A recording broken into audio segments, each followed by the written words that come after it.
Assalamualaikum warahmatullahi wabarakatuh.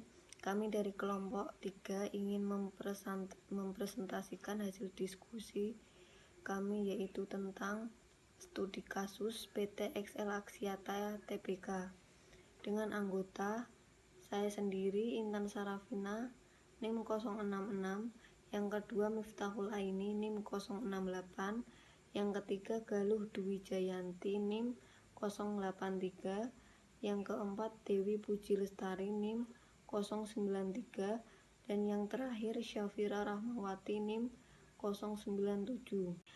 PT XL Axiata Tbk memulai usaha sebagai perusahaan dagang dan jasa umum pada tanggal 6 Oktober 1989 dengan nama PT Graha Metropolitan Lestari. Pada tahun 1996, XL memasuki sektor telekomunikasi setelah mendapatkan izin operasi GSM 900 dan secara resmi meluncurkan layanan GSM. Dengan demikian, XL menjadi perusahaan swasta pertama di Indonesia yang menyediakan layanan telepon seluler. Di kemudian hari, melalui perjanjian kerjasama dengan grup Raja Wali dan 3 investor asing, yaitu Ninex, AIF, dan Mitsua, nama perseroan diubah menjadi PT XL Komindo Pratama. Pada September 2005, XL melakukan penawaran saham perdana atau disebut dengan IPO dengan mendaftarkan sahamnya di Bursa Efek Jakarta yang sekarang dikenal sebagai Bursa Efek Indonesia. Pada saat itu XL merupakan anak perusahaan Indosel Holding SDN BHD yang sekarang dikenal sebagai Axiata Investment Indonesia SDN BHD, yang seluruh sahamnya dimiliki oleh TM International SDN BHD. TMI melalui TM International Limited. Pada tahun 2009, TMI berganti nama menjadi Axiata Group Berhad, dan di tahun yang sama PT XL Komindo Pratama Tbk berganti nama menjadi PT XL Axiata Tbk. Untuk kepentingan sinergi, saat ini mayoritas saham XL dimiliki oleh Axiata melalui Axiata Investment Indonesia SDN BHD, yaitu 66,5%, dan sisanya dipegang oleh publik, yaitu dengan 33,5%.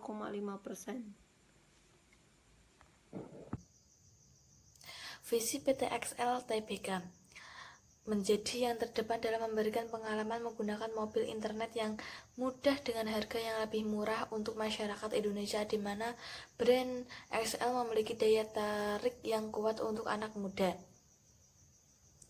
Berdasarkan Pasal 3 Anggaran Dasar Perseroan, maksud dan tujuan perseroan adalah untuk melakukan kegiatan dalam usaha menyelenggarakan jasa terkomunikasi dan atau jaringan terkomunikasi dan atau multimedia.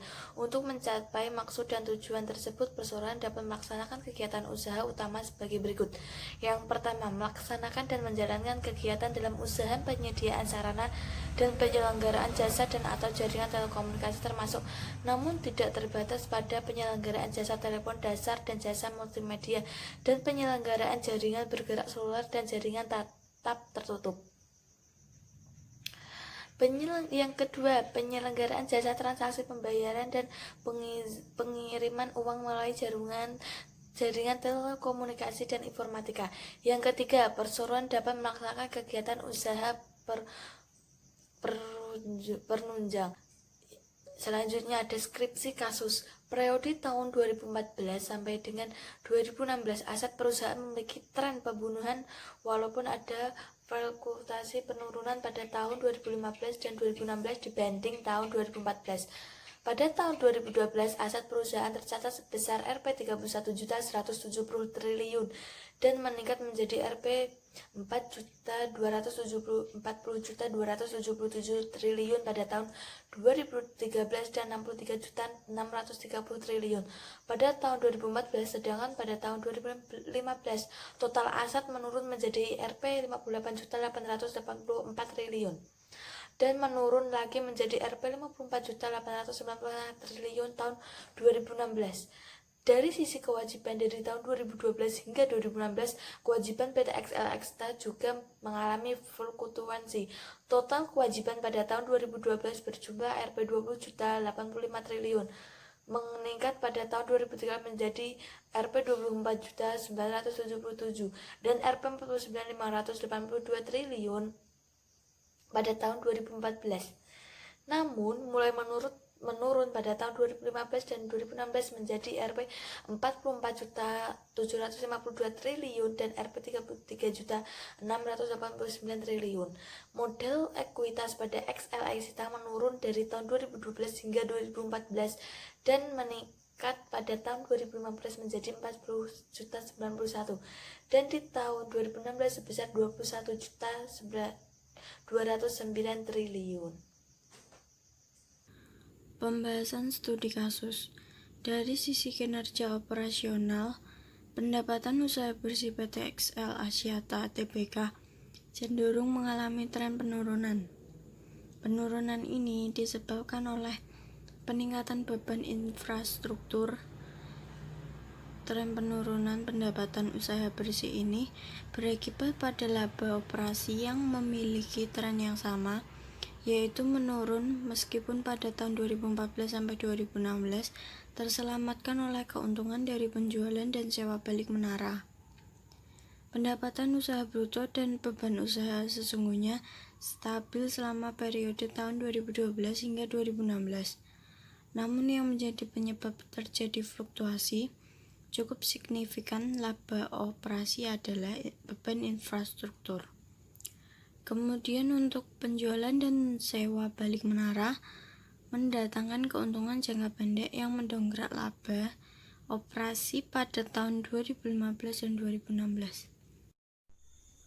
Arus kas perseroan antara tahun 2012 sampai dengan 2016. Fluktuasi kenaikan dan penurunan arus kas masuk terjadi dalam periode tersebut. Arus kas yang masih diperoleh dari aktivitas operasi pada tahun 2012 sebesar 8.985 triliun dan turun menjadi 7.166 triliun pada tahun 2013. Namun meningkat menjadi 8.540 triliun pada tahun 2014. Pada tahun 2015, perolehan kas dari aktivitas operasi sebesar 7.506 triliun menurun pada tahun 2016 menjadi 7.311 triliun. Arus kas yang digunakan untuk aktivitas investasi paling tinggi terjadi di tahun 2014, mencapai hingga sebesar 16.677 triliun. Namun berkurang sangat drastis di tahun 2015 yang hanya 4.605 triliun dan di 2016 hanya 4.769 triliun. Dari aktivitas pendanaan terjadi pengeluaran kas yang cukup besar di tahun 2015 dan 2016 akibat pelunasan utang, sehingga arus kas bersih yang diperoleh dari aktivitas pendanaan mencapai negatif 6.556 triliun pada tahun 2015 dan 4.769 triliun pada tahun 2016. Analisa laporan keuangan dengan menggunakan analisis komparatif atau horizontal, yaitu dengan cara menelaah dan membandingkan laporan keuangan auditan (Audited Financial Statement) PT XL Axiata Tbk secara beruntun mulai tahun 2012 sampai dengan 2016. Informasi terpenting yang dapat diperoleh dari analisis ini adalah melihat kecenderungan atau tren.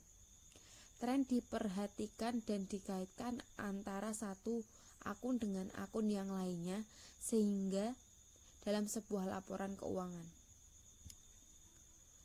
Analisis komparatif dilakukan dengan cara menelaah neraca, laporan laba rugi, atau laporan arus kas yang berurutan dari satu periode ke periode lainnya. Dalam makalah ini, Penulisan membandingkan laporan keuangan selama 5 tahun, yaitu antara tahun 2015 sampai dengan tahun 2016. Sebelum dilakukan analisis, laporan laba rugi terlebih dahulu disusun ulang dan dikelompokkan agar dapat diperbandingkan. Penyusunan ulang laba dan komponen laba bertujuan agar laporan keuangan dapat disajikan sesuai klasifikasi yang lebih berarti dan format yang relevan untuk analisis. Kita melakukan teknik analisis komparatif untuk mendapatkan angka yang menggambarkan posisi keuangan maupun operasi dalam jangka waktu 5 tahun. Kesimpulan, periode tahun 2012 sampai dengan 2016, aset perusahaan PT XL Axiata Tbk memiliki tren pertumbuhan yang baik walaupun ada fluktuasi. Penurunan pada tahun 2015 dan 2016 dibanding tahun 2014. Kewajiban PT XL Axiata juga mengalami fluktuasi. Total kewajiban pada tahun 2012 berjumlah 20.085 triliun, meningkat pada tahun 2013 menjadi 24.977 triliun dan 49.582 triliun pada tahun 2014. Namun mulai menurun pada tahun 2015 dan 2016 menjadi 44.752 triliun dan 33.689 triliun. Dan dalam sisi operasional, pendapatan bersih PT XL Axiata Tbk memiliki tren penurunan yang disebabkan oleh beban infrastruktur. Tren penurunan ini berakibat kepada laba operasi. Tetapi PT XL Axiata Tbk tidak mengalami kerugian karena terselamatkan oleh keuntungan penjualan dan sewa balik. Tetapi pada arus kas, PT XL Axiata Tbk mengalami kerugian yang signifikan karena harus membayar pelunasan hutang yang berakibat arus kas bersih dari pendanaan menjadi negatif. Sekian presentasi dari kelompok kami.